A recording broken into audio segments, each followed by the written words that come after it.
κοινή κεφαλαίο τις συγκρίνουμε, τις υπολογίζουμε μάλλον, τις είναι μικρό. Η πρώτη είναι η πρώτη, μία ένα μικρό. Η δεύτερη είναι η προηγούμενη κεφαλαίο, συν τη δεύτερη μικρό. Και ούτω καθεξής, με την πρώτη τελευταία, νη κάπα πλην 1, να είναι η νη κάπα πλην 2, συν η νη κάπα πλην 1 μικρό, ενώ η τελευταία είναι ίση με το μέγεθος του δείγματος. Αντίστοιχα προκύπτουν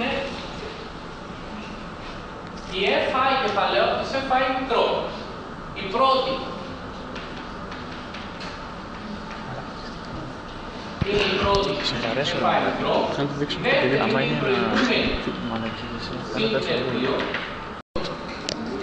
Ποια είναι η διαφορά με το ραβδόγραμμα? Δεν υψώνουμε στον άξονα ομιπλοκή ορθογώνια με μήκος ίσο με το μήκος συχνότητες, αλλά αυτά είναι τμήματα. Δηλαδή, αν εδώ είναι οι συχνότητες και εδώ είναι οι τιμές μεταβλητής μας, οι οποίες είναι 0, 1, 2 και 3, υψώνουμε ένα ευθύγραμμο τμήμα ίσο με τη συχνότητα του 0, το οποίο είναι 8,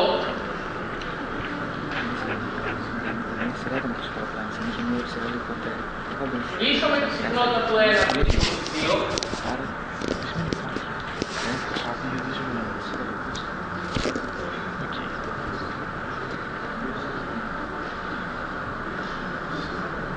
αυτό είναι το διάγραμμα συχνοτήτων.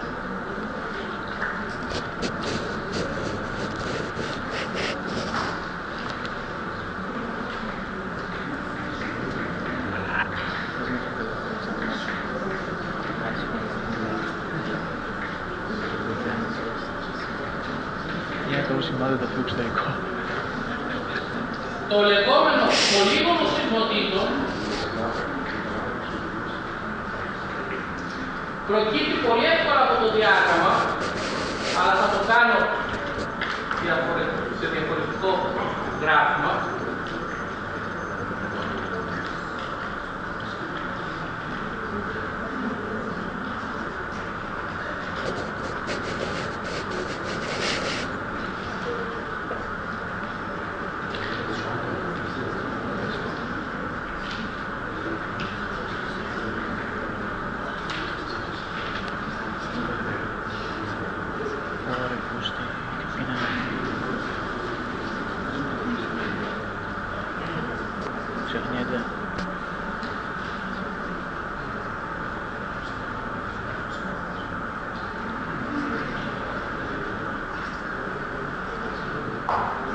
Για να κάνουμε το διάγραμμα συχνοτήτων, αρκεί να ενώσουμε τις κορυφές των ευθύγραμμων τμήματων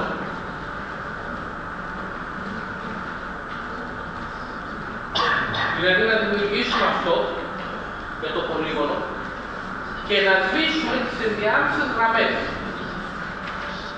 Το πολύγωνο συχνοτήτων, τις ενδιάμεσες, όχι την πρώτη και την τελευταία. Το πολύγωνο συχνοτήτων πρέπει να ξεκινάει από τον ομιπλοκή και να καταλήγει στον ομιπλοκή.